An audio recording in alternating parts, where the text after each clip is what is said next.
Yo, what up, Kev? What's going on, What's man? up, man? I gotta turn you up a little bit, I think. I just realized. Do you? No. I'm good. Yeah. That's usually not anything I ever hear. Like in all of my years of recording music, I've never I, heard yo track. I I'm gotta using turn a you up a little different set of earbuds. bit. World's quietest earbuds. Literally never been my problem. Uh, Speak what's up! good, man? How's your week been, man? It's been long. I was very tired today. I think we went too hard over the weekend, wifey and I. Oh, really hard. What did y'all get into? Not much. I mean, How you go too if hard we and not get into? if we leave the house for anything, I consider it too much. And then Y'all went to yesterday the we grocery store. It's like we pretty much kind of chilled out, but we did almost knock down a bottle of wine yesterday, so I was like, ugh. Oh, that type of go too hard. God. Yeah. Yeah, you need those days, man. Yeah, it was fantastic. Yeah. Um, How's your weekend? Yelling yo, at it was kids long. on the court? You know, actually, that is where I am the most patient. It's when I'm coaching little kids. Yeah, this but has no, turned into a parenting podcast. it really has. It really Yeah, has. which is- Or it's some which is type really- of like, Yeah. It's the direction we were always meant to converge upon. well, I mean, two old head energy dudes. That's y'all want us to complain about current rap, or y'all want to hear these parenting stories? It's up to y'all. Hey, Uh, man. No, it was a chill weekend, man. Like I Good. ain't too much. Snapback was on Saturday. It was cool. Request. Oh man, requests have always been sort of a like annoying thing, right? Like they're Sure. cool. It's cool. I commend a lot of DJs. I think 70 to 80% of DJs you come across will try their best, unless it's like a themed night. And even then, they'll try their best to accommodate your request, right?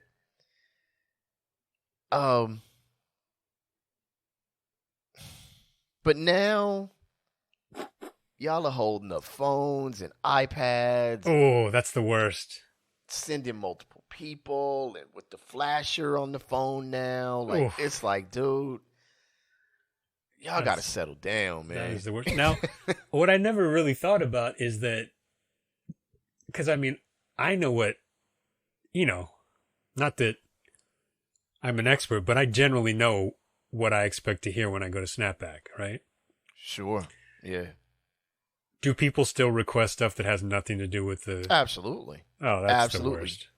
Yeah. And then you have to, like, calmly explain to them that they didn't read or weren't paying attention. I normally throw Suge at them, like, because Yeah. people are a little scared of Suge. So I'd be like, yo, you got to talk to him. Mm-hmm.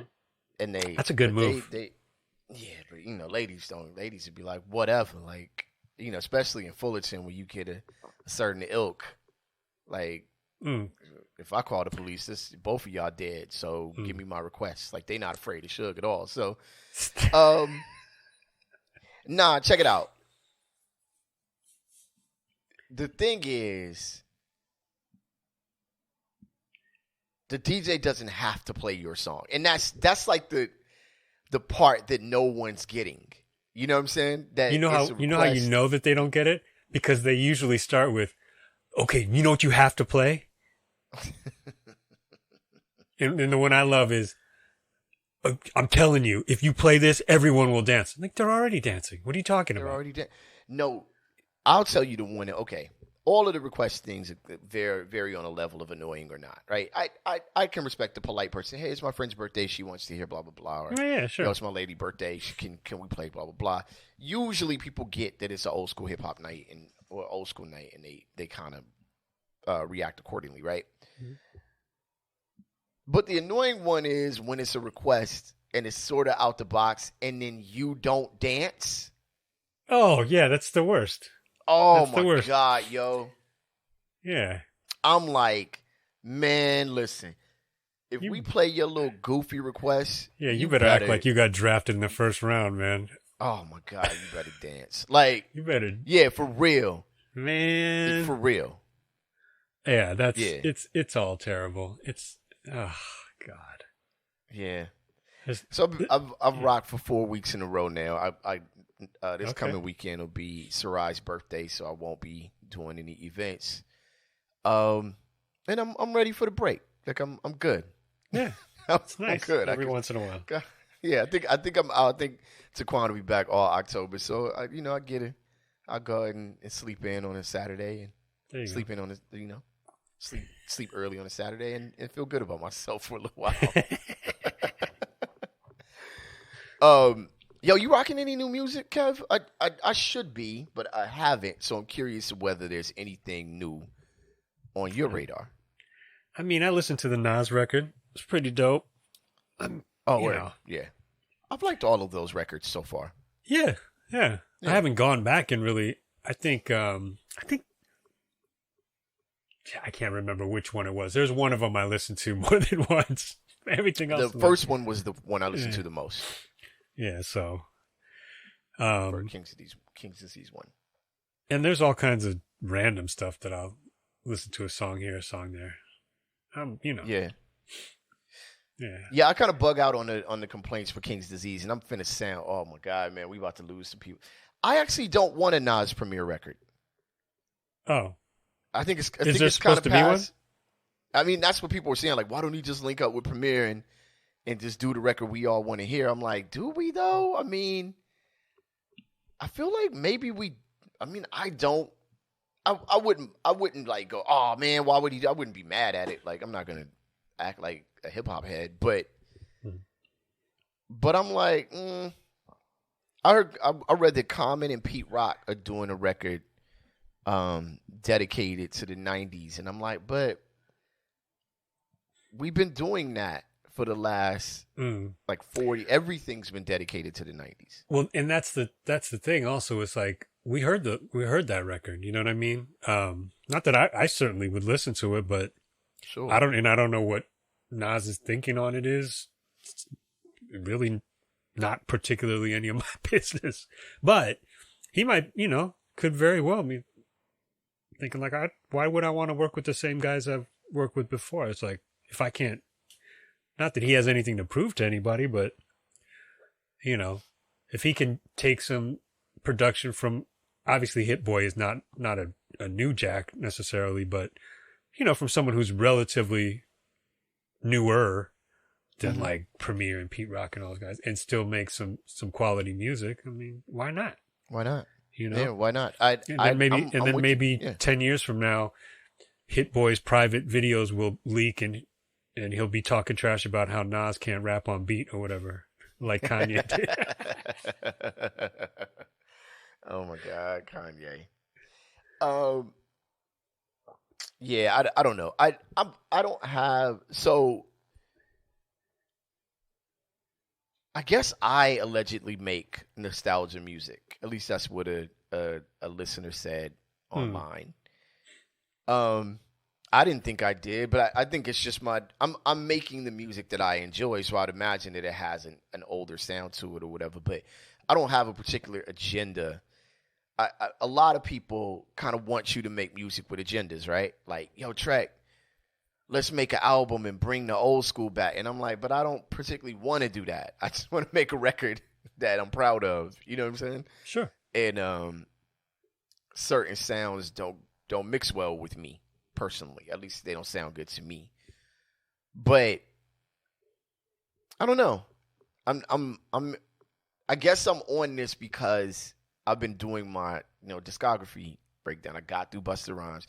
Mm-hmm. And let me say this real quick, because I did say Busta Rhymes records were long, and I'm not backing off of that. Those are some long records, right? That's just math. Like, yeah, for real. Whether y'all see that as shade or not, I don't know, but 25 songs a record is crazy. You know what I'm saying? It's just like, damn, yo. It's admirable as an MC. Like, yo, you recorded, because you'd have to imagine it. If he's got 25 songs on this record, he recorded like 30, at least 30 per record. Sure. At least.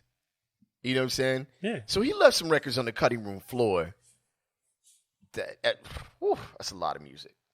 Wow. So I think once you get past 8 to 10 songs, there's going to be some redundancy most times, right?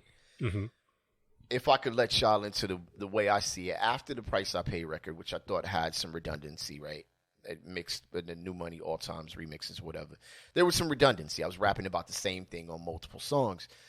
So going forward, I attempted to like say, okay, I've already done that. I already said that. I'm not going to say it again, right? So by the time I got to, I'll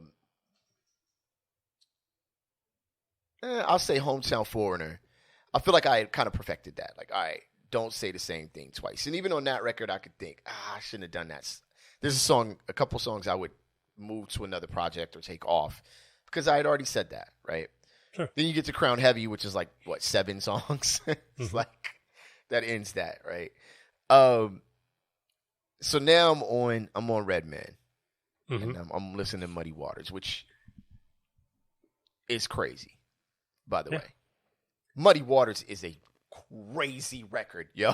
Like, I forgot how good it was. Dude, that might be, I want to say that's probably my favorite Redman record. Muddy, it's mine too.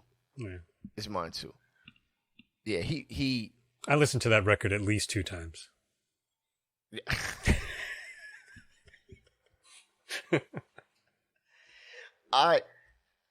Muddy Waters is bananas of a record. And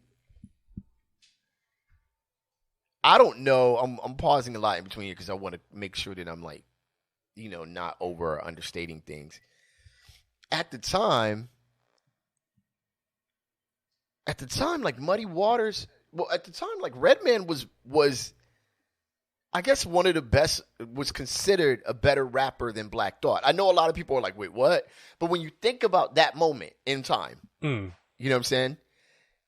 You realize, like, at that moment, Redman was slightly above. Like, Method Man was slightly above, at least in conversations that you would have with people.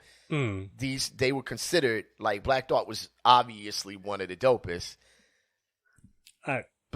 I just keep, every time you start down this road, I just think about when I think it was on Dell's record when Cube's talking about he one of them handkerchief hat wearing.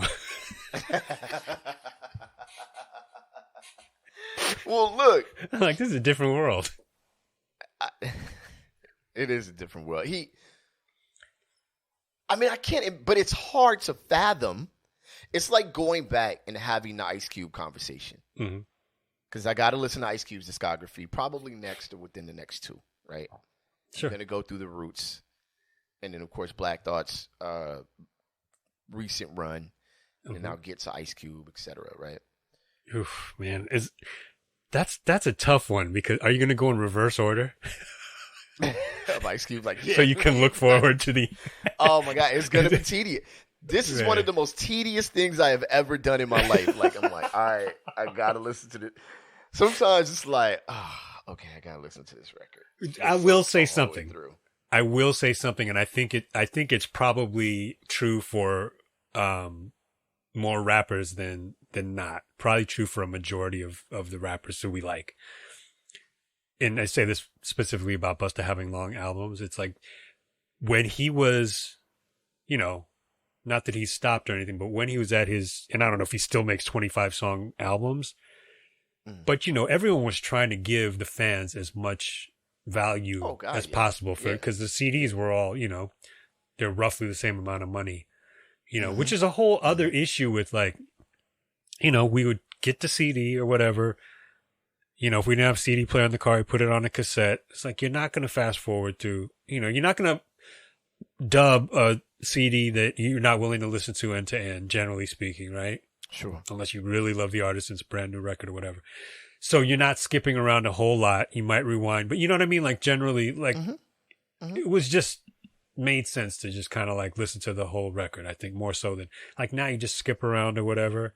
Now albums are 10 songs. Now songs are 2 minutes long or a minute and 45 seconds. Like that's the thing I noticed a lot when I'm like, oh, at least you were nice enough to make that whack shit only a minute and a half long. A minute and 45 seconds. Yes, Yeah, God, thank you. I'm with you on that. That was a smart decision.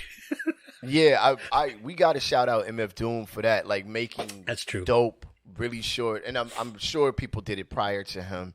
I'm always a little off in time on when Count Bass D and Doom were doing their thing at the same. Like I kind of missed that, like who was first or whatever. But Count Bass D.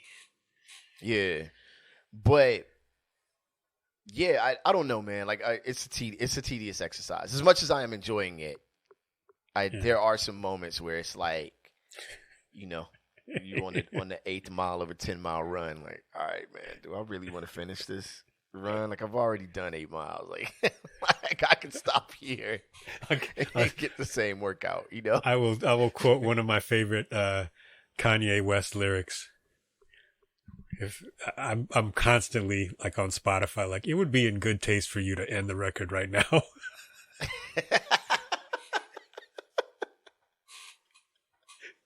It would be in good taste for you to not play any more music right now.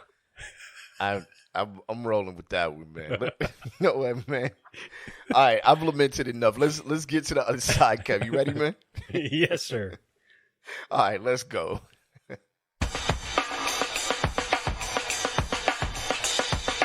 Rap Sucks Radio. Blah, blah, blah, blah.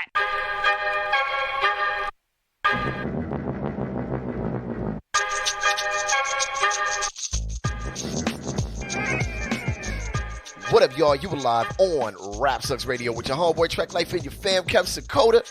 Old Ed Energy. Old Ed Energy. That's right. Excellent. Thank y'all for tuning in, man. We appreciate each and every one of y'all. And if you would like to catch past episodes of our show, you can go to rapsucksradio.com or any of your favorite podcasting platforms. And if you would like to catch us on your television, past episodes at least, you can go to BTSN, that's Behind the Scenes Network. Download the app or channel on your on your Roku or any of your Amazon Fire devices, or you can go to btsn.watch and check out episodes there. We're on there with plenty of other dope content. BTSN, Behind the Scenes Network, we want in. You can also catch us on your social media at Rap Sucks Radio on Instagram and RSR Podcast on Facebook. Threads coming soon. Maybe. I've said that every week for the past 4 weeks, by the way. Every week. You're really digging us into a hole there with the good person at Threads. Whoever's holding it together there. Yeah, somebody got some unknown. I was scrolling through Threads just randomly the other day, and someone got blocked for saying something, unsavory or whatever. And a guy made a statement I thought was on point. He's like, they're both owned by the same narcissistic type billionaire. It's not like you're escaping one and getting to the other. It's just that one dude, and then my input is that one dude wants to crash and burn social media so that the public can't take down certain individuals, and the other dude is just trying to cash in on his crash and burn. Like, you're in the same place, folks. So you either go with the devil that you absolutely know is an a-hole, or the one that is going to build a wall to block Hawaiians from the beach. Like, which different corner, same poison. Same, right? Exactly. So we're choosing the Zuckerberg poison since Instagram is easier to use. All right, man, check it out. I have been talking about the special ed thing for a while. Oh, okay. Right? I've been on my Facebook chat cracking jokes about it. So when I know did this you named happen? the title. This was about 3 weeks ago, maybe? Oh, was it that long ago? Yeah. Because I didn't know anything until all you loud people started like making too much noise about it, and then I was like, "What happened?" Did you hit the broom on the ceiling? Like, you guys calm down up there? Uh-huh. You brought a age of destruction to my peace and harmony. I am going to change your title because you had it correct during the intro. Okay. I think Old Ed Energy is perfect. Fantastic. So the title of this episode is Old Ed Energy. I think you were being nice. That's teamwork, man. I think you were being kind, and I'm going to unkindness a little bit. And since I've been talking about this, Kev, I am not like my arch nemesis Fizz. I am not going to misquote someone or guide the people in the wrong direction just to get a shot off on somebody, right? Oh, because what Fizz tried to do to me, this character assassination that he attempted on me, was to say that I said people shouldn't criticize things, right? Isn't it rude? It's completely Philly. I'm saying it sounds rude. Might have been deserved. Okay. Let me, for my peoples, let me say this real quick. Fizz said that I said that people shouldn't criticize things, critique things. I actually said it would be ridiculous to say people shouldn't critique things. I just said I was tired of it. Now, that's for all you people side liking and putting happy faces on his comment. I never said that. So I call y'all side likers. Y'all gonna have to take this L. Go back to the episode and listen to what I said. Stop listening to Fizz. This is gonna lead you in the wrong direction. He brought rain to Seattle. He'll bring, said nothing but misinformation to your life. Oh, wow. Wow. Fake news has finally come home to roost. The F in Fizz stands for fake news. All right. You know what I'm saying? And shout out to my man O for like not following in. Like he, whatever. No, he's his own man. He's his own guy, right? Like the spit kicker thing, we all fam, like, If Omega wants to take shots at you, shots will be fired. It's like all in bold print and kind of like, how did you enlarge fonts on Facebook? All right. Big shout out to my spit kicker fam. So, topic number 1 is titled "Think About It." Think about it. The reason for this is Special Ed sparks a lightweight controversy over his comment on NWA. Source for this is Revolt TV and HipHopDX.com. Players involved, the Special Ed Drink Champs. I love Drink Champs. I love the Drink Champs show. I don't know whether y'all like it or not, but I do enjoy the show. You get some good information on Drink Champs, by the way.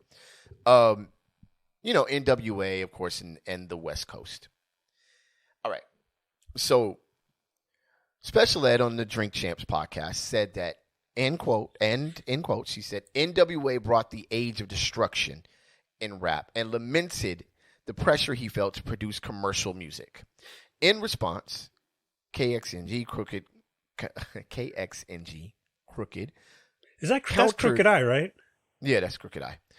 Countered these views, defending NWA Straight Outta Compton as a socially conscious album that highlighted existing societal issues rather than promoting them. He argued that the challenges faced by the black community, such as slavery and Jim Crow laws, were there long before NWA's time, and that their music was merely a reflection of those realities. Kev, I want you to keep that point in mind because it fits squarely into my opinion of this.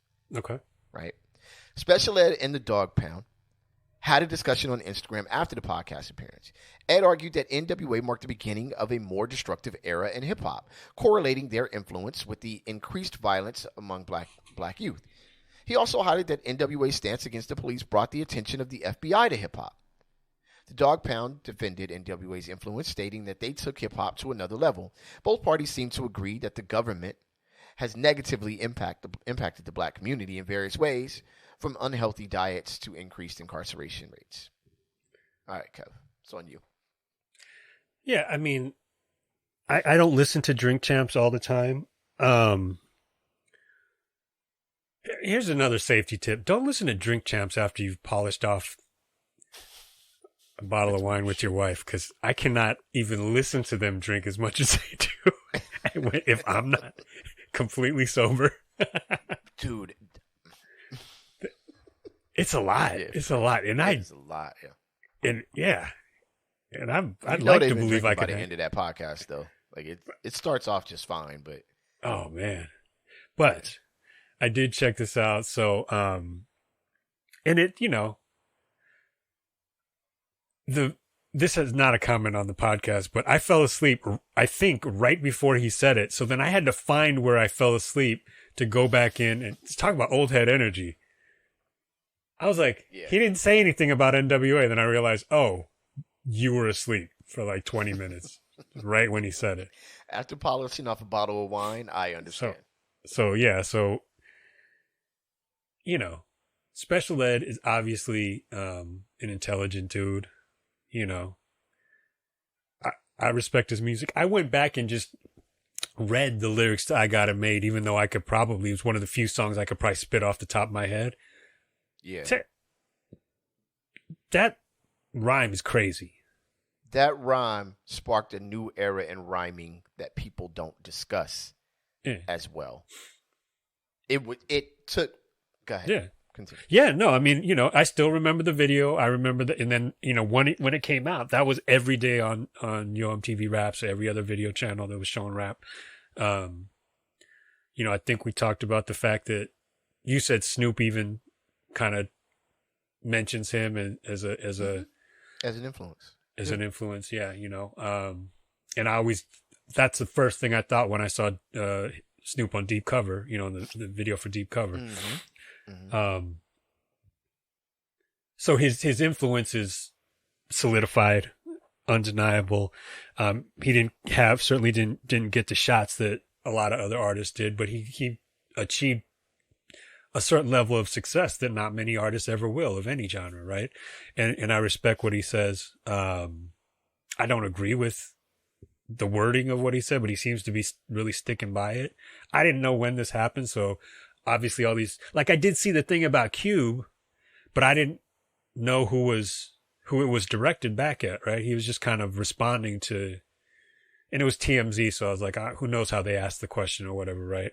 Sure, yeah. But Cube didn't even really, it didn't seem like he flipped out for a Cube thing. He was just like, I don't bullshit. think anybody's truly like... That's my main thing. My main takeaway from this whole thing is that from Crooked Eye to, who's maybe can be considered maybe the next generation of rappers, although he's not a, young dude. But like the Dog Pound, Corrupt and I think it's both of them, right? It's Daz as well. Mm-hmm. Dude did what you're supposed to do when you're not a, 19, 20-year-old knucklehead. It's like, let me call that's my man. Let me call him and see what it was, what's really going on, and have a conversation. And had an open conversation for the exactly. fans. What, what more could we ever want? And if what I will say is that if one group and one record could destroy, whether it's a culture, an art form, or an entire community, God forbid, none of this would be happening right now. None of these conversations would be happening. And then to the point that Crooked Eye made, which a lot of other people made much more eloquently than I ever could, and with much more direct experiences, that I think it was Cube, but it was either Easy or Cube, I think, that said that, this record is like holding up a mirror to society, which is certainly convenient as well when he's getting, death threats from cops and stuff like that the whole time. But yeah, when he said I would never have dinner with the president on No Vaseline, he was talking about Bush. He was not talking about Reagan. Reagan was already gone. Mm-hmm. And we know what Reagan did, right? Right. Yes. So all the stuff that you want to talk about, if you want to talk about and blame rap for whatever happened in certain communities, that blame is sorely misplaced. To be able to broadcast what's going on in a way that people are willing to digest it and hear it, that's what they did, as far as I'm concerned. You know what I mean? And it was dope music, Yeah. So yeah, look, I think you hit the nail on the head, and I'm gonna take it a little further. Like, I think you kind of like, saying the last paragraph of my speech, you basically read it already. So let me start it with this, and I've said this before, I think, on this show, and I say this a lot. If you in these types of conversations, I say this quite a bit, right? If if one group or one individual or one experience can cause a person to think a certain way about your community or people, they've already thought that way. They already believed that. You see what I'm saying? If you turn on the news and you say, and you see a white male committing a heinous crime, and you say, man, see, I knew that he was like, no, you already felt that white people were like that. And you're going to use this to, you know what I'm saying, to validate the way that you think. And a lot of times, and I don't believe that's something that we as human beings, especially in this society, which is built on racism. And this is where I want to start. I want it to end, but I'm going to start here. Our society is built on racism. Now, you can play this game that people play on the internet. Which, well, it wouldn't be racist if you would stop talking about it. Dude, listen. I'm sorry, man. If you believe that, again, I want to live on the small world ride that you live on. Like, because that's where you live.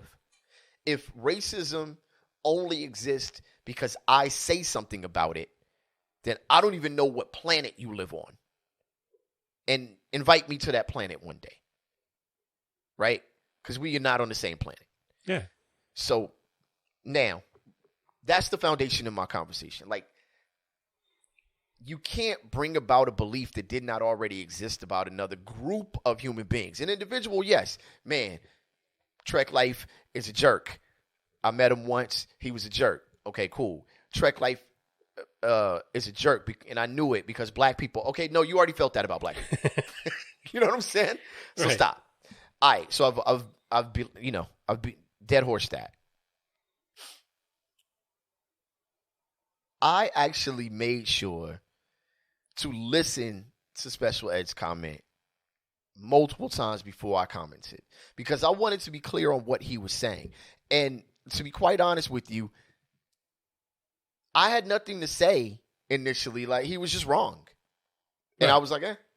Then he doubled down on it in conversation with the Dog Pound. And I'm like, all right. See, so I didn't listen to that. I just know they talked. So I didn't get it. Well, you catch the quotes or whatever, but there was nothing really to listen to. It was just kind of to follow what the people were saying. And I'm saying, okay, so you're doubling down on the idea that this NWA record, the first NWA record, well, the first, but Straight Outta Compton, not the first NWA, because right. NWA and the Posse, right? But Straight Outta Compton set off this destructive community situation.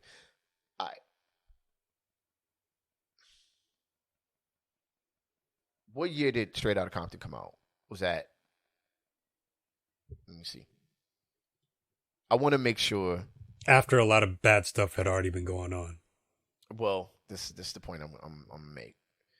Yeah. Because Nori even brought up Ice-T. You know what I mean? If we're going to talk about just the music somehow having a miraculous ability to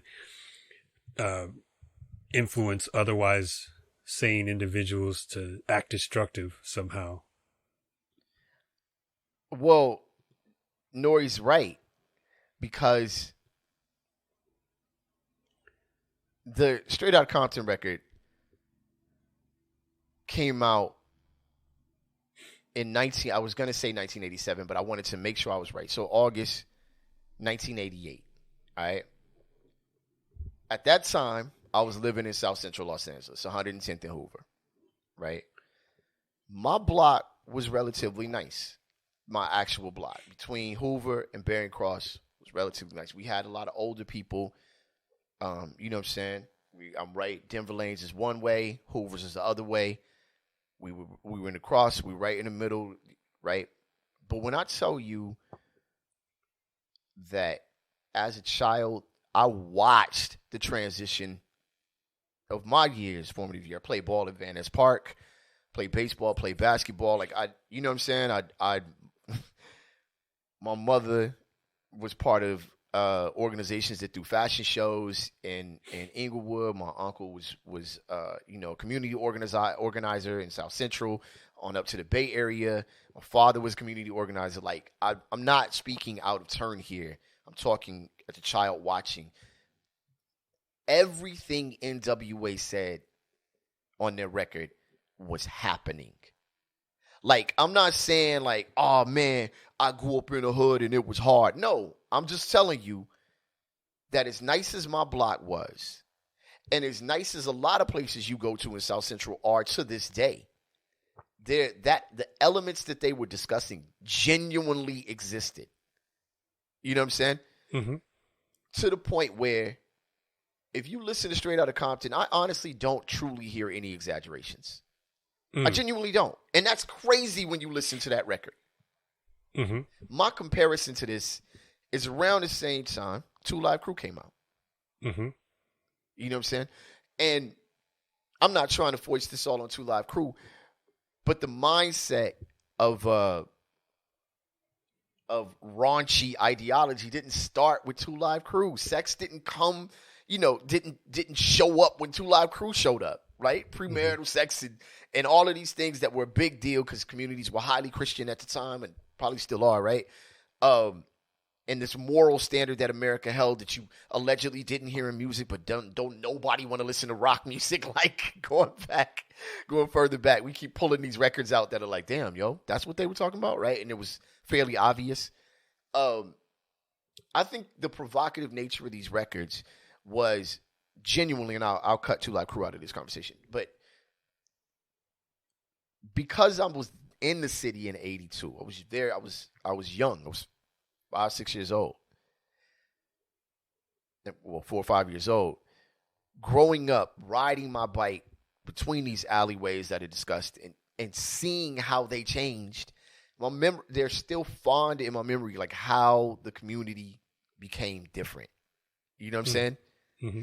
And it's not like just my little world. It's my grandmother's house, my grandfather's house in Watts. It's my where the fashion shows were being thrown in Inglewood. It's just watching the community ravaged by government decision to plunge crack into a city that had close to 15% unemployment, particularly for black men, right? And not because black men were shiftless, because right prior to that, the city had done a big major thing by hiring minorities for city jobs. Came home from the service, you got a city job. My father's one of the benefactors of that. You know what I'm saying?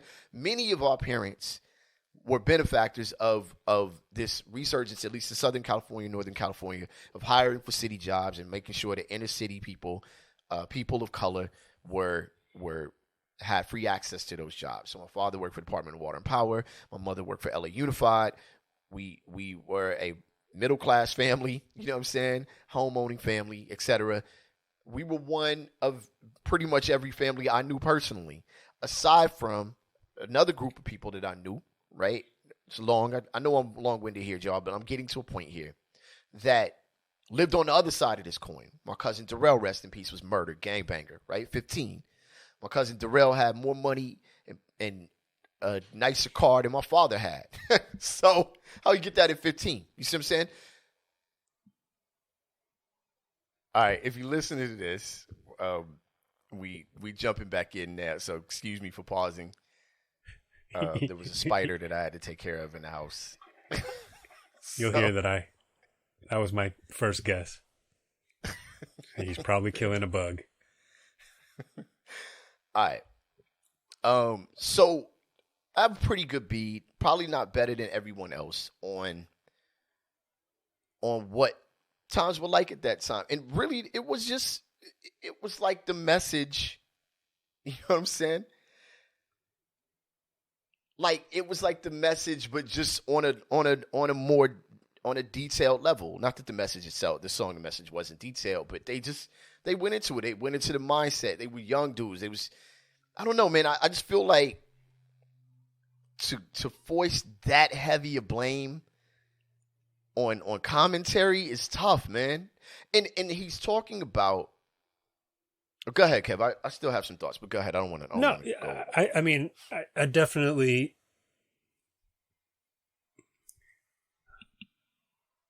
agree with, the way, well, I mean, nothing to agree with necessarily, but I mean, it always seemed to me that those guys, and I especially think of, we're talking about the lyrical content, I think about Cube, right? Was finding a way to express whatever he was trying to express without becoming a part of that destruction. There was destruction. That's not the point of contention. Did NWA cause it? No. Did NWA bring it to any form of music or to the music world or to the world of entertainment, let alone to the world of hip hop? No. First of all, music of that nature existed before anyone ever heard of even an Eazy-E. You know what I'm saying? Mm-hmm. Whether it was Ice-T, whether it was Cool G Rap, whether it was Schoolie D. Yeah. King T. They were all talking about, it wasn't like they were all making up something new. They were all talking about stuff that was happening, whether outside their door or outside their cousin's door or what, whatever it was, right? It was, Cube just did it a lot better than most of the people who were doing it. So when you do something with a certain level of quality and talent, that is going to carry farther than if you're just saying, hey, look at that. This is what's going on outside my window, And so, yeah, but it wasn't, that's the thing. That's the only thing that kind of bummed me out is that, obviously Special Ed didn't go multi-platinum for, a 10 record run or whatever, like some of the other rappers that he came up with. You know what I'm saying? But like I said, very few artists in any genre achieved the success that he achieved. Have one hit single, 2 hit singles. You know what I'm saying? Like, to be on that Crooklyn record, it's like, hey, to be close friends you with left Pop. a mark. I'm saying you left a mark on. Well, yeah, what you're saying, but I'm saying on another level. Yeah, you understood from that Crooklyn record, your rhymes on the Crooklyn record, to just being good friends with Tupac. Like you understood that there was a reality in what people were saying, and there wasn't. Look, man, for better or worse, what NWA did was more than anything open up. What they were part of the list of artists that opened up the ability to speak freely in hip hop. Like, pull no punches. Yeah. Yeah. What's happening? Like, not now. Was there some shock value as things went on? Sure. Why not? Right. But mostly with them beefing with each other was probably the most shocking part of it for most people that I could think of. You know what I mean? It was like, what are you guys doing? Was shocking was what was happening. Yeah. If you didn't know what the hell was going on in the city, that shit was shocking. You know what I'm saying? Yeah. I mean, but everyone comes at it from a different perspective. I mean,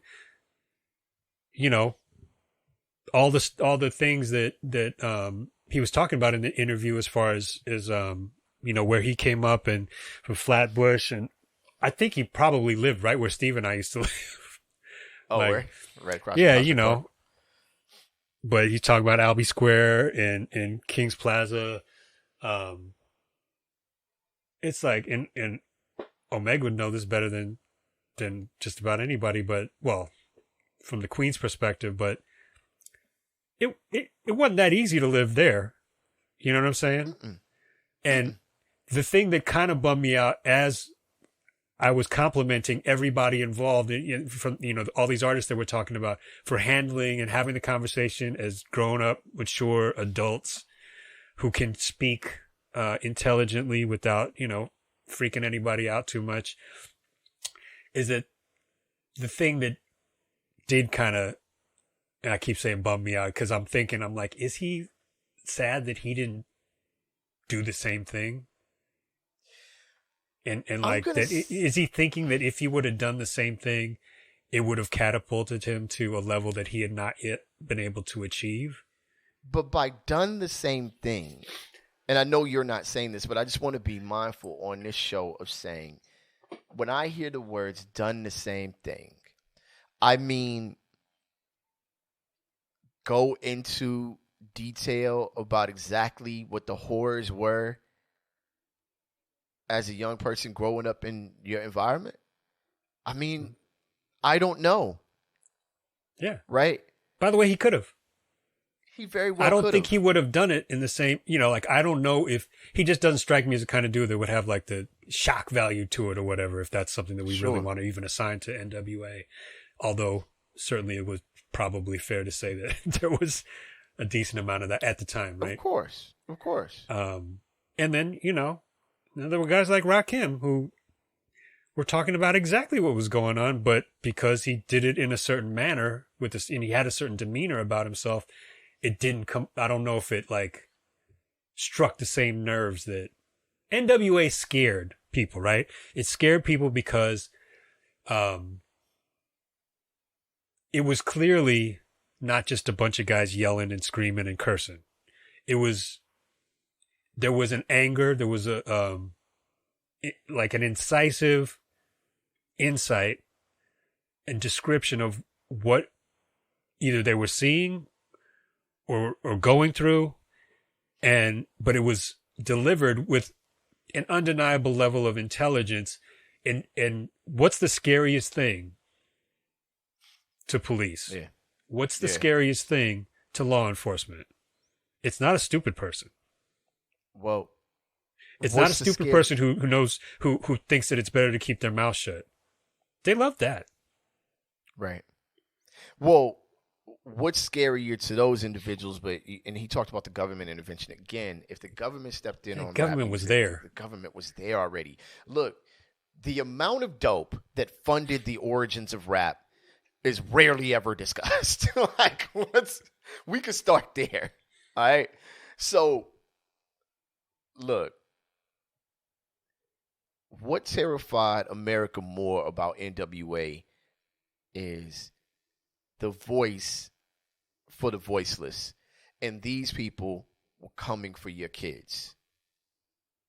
You see what I'm saying? You were able to silence these people for so long, or you were, black exploitation. Look, again, this isn't the first. I said this on my Facebook page. We all know that obviously NWA is the first time the entertainment industry exploited black entertainment for negative messages in the community. Really? Are we seriously saying that NWA is when this started? Sir, did you even see the 70s? Like, there's videos, right? Yeah. Pimping didn't start with Too Short or Ice-T.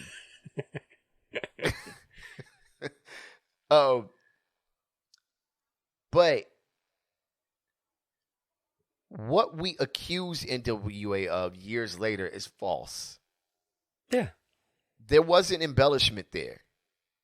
This was what was happening, and what was happening was shocking. What was happening was scary. What was happening was provocative.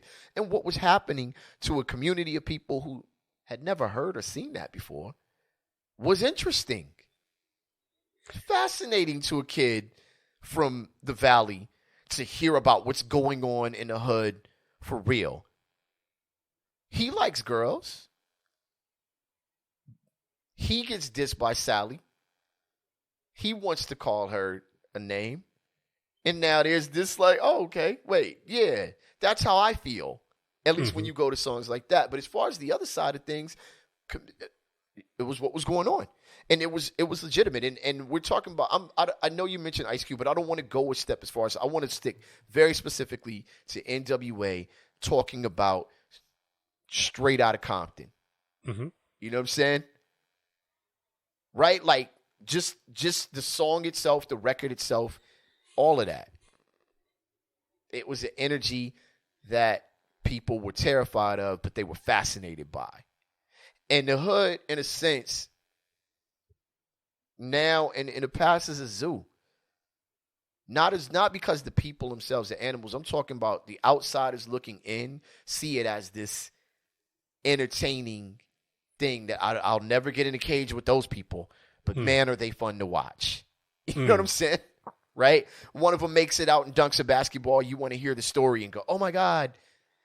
You know, right? Primetime makes it out, becomes a coach. He's talking, oh, I wish they'd send him back to where he came from, right? Like, you get to play with the hood, but none of this sentiment was born of NWA. None of it. All of the racism, racist ideology, attack on hip-hop, attack on black voices, attack on community situations and standards, all of these things existed far before NWA dropped a record. And the entertainment industry exploiting that and refeeding it back to the black community existed before NWA. And also, as a note, right, the desperate nature of poverty was exploited by our own government. Yep. That's what spawned them in the NWA's records. Yep.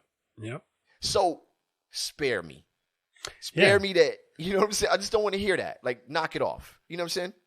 Yeah, I mean we can, go over it again and again, but I couldn't agree more strongly with you. I think he's wrong. I'm holding out hope that at some point he's gonna be like, yeah, you know what?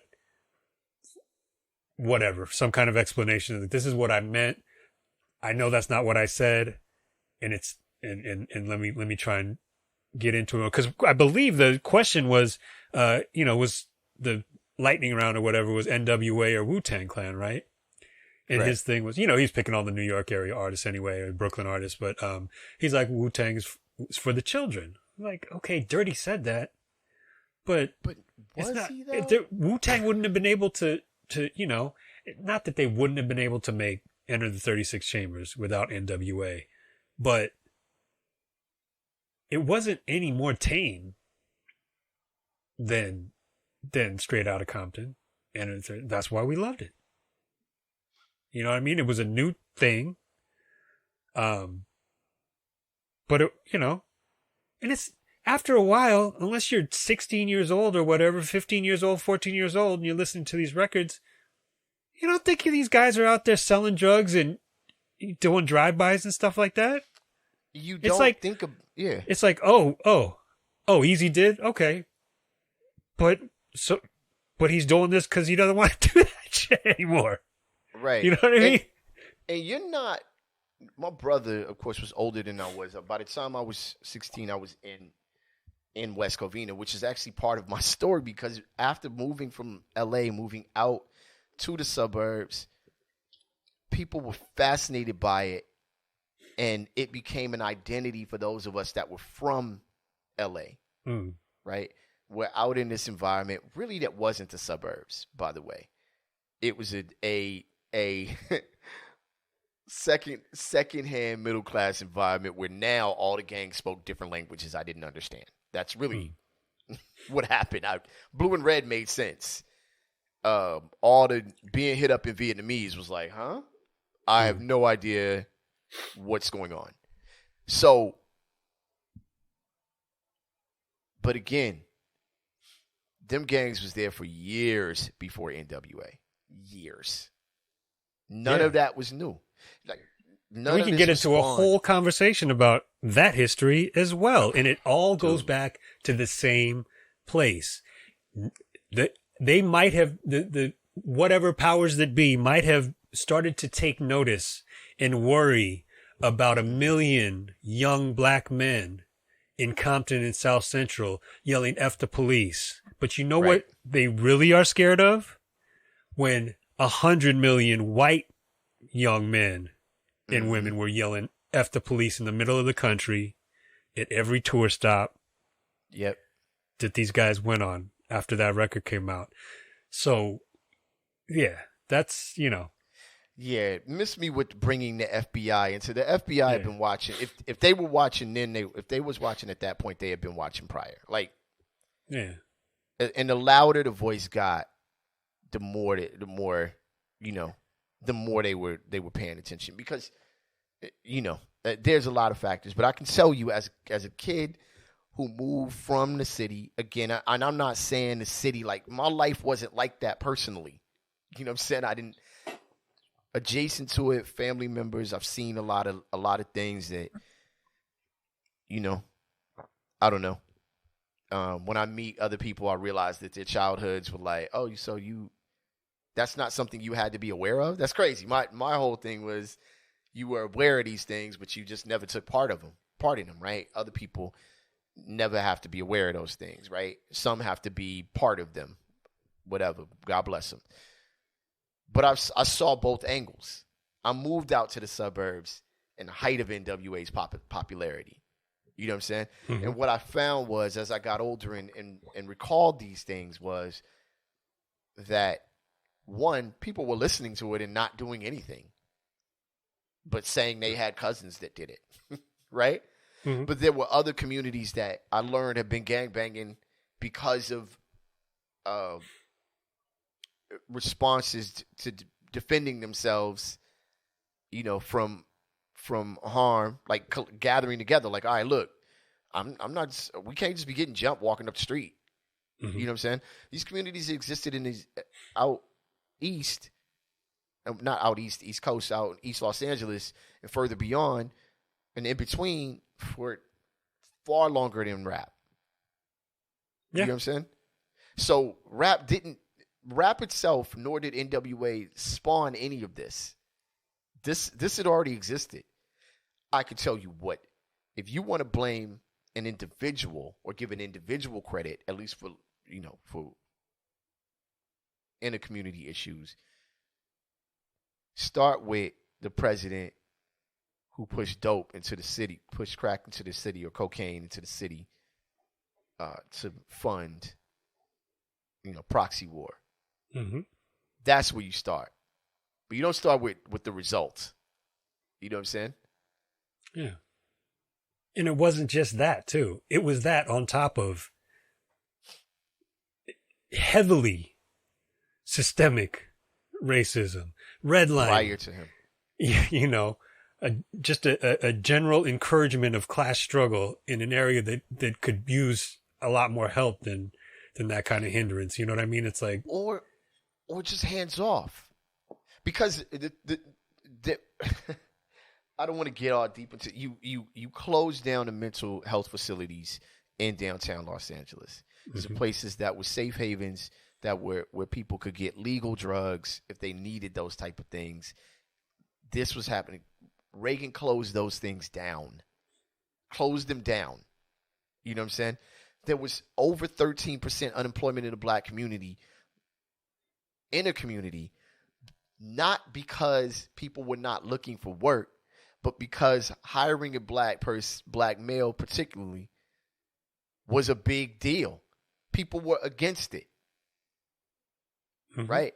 How do you get affirmative action? We may feel a certain way about affirmative action, but my question is, how do you get to that point? If there's no question, and I'm not talking about, college enrollment that's a whole other thing. Education is a whole other thing. I'm talking about hiring. How do you get to a point where you have to regulate hiring in companies if it's not even a question, if it's never once an issue to be discussed? These things were issues. You know what I'm saying? NWA didn't spawn these issues. They were the results of these issues. That's right. Yep. I mean, if it's one thing to marginalize somebody's voice. If somebody's upset, generally speaking, they're going to pass a certain point and then they're going to speak up loudly.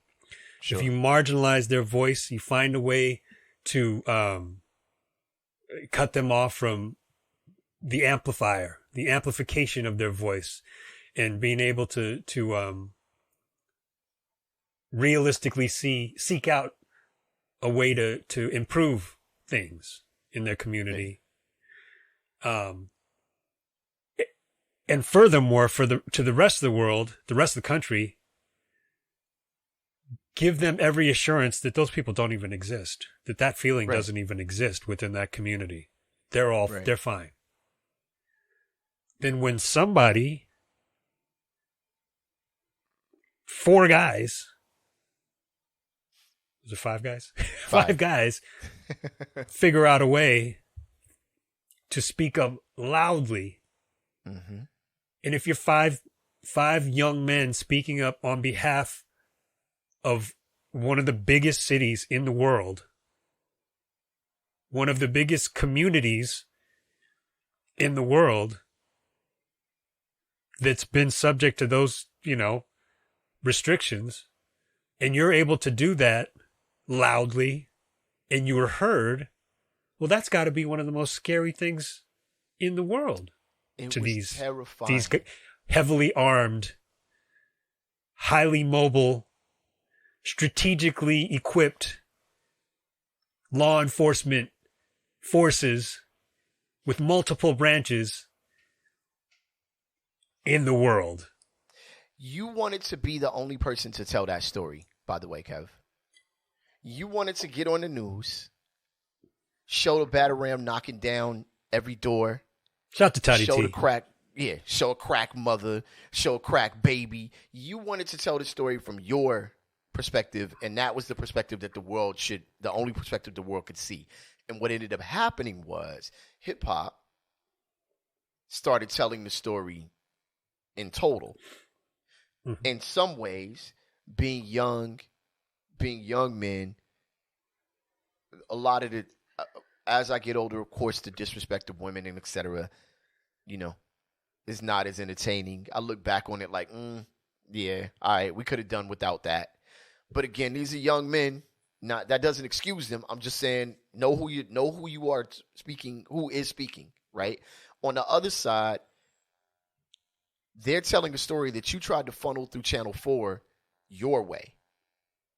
And now all of these people, and when they told the story, man, people in Arizona was telling their story. People in Washington are telling their story. People in Detroit are telling their story. People in, Georgia are telling their story. Houston, right? Of course, New York already. All the boroughs in New York and upstate and Jersey, etc. Like, of course, I mean, I'd be remiss if I didn't say Philly. I want to make sure I say Philly. Everybody's starting to say, oh, we could say what's actually happening? Mm-hmm. Oh, this is okay. Cool. We're not filtering this message anymore. Cool. I'm with you. Yeah, and when if anything, this might be a bit of a stretch, but I think them presenting what at the time was sort of an extreme, on one end of the spectrum, if there's a spectrum of voices, right? NWA's on one end of that spectrum, at least for that period of time, right? Mm-hmm. Somewhat, you might say extreme or whatever the case may be.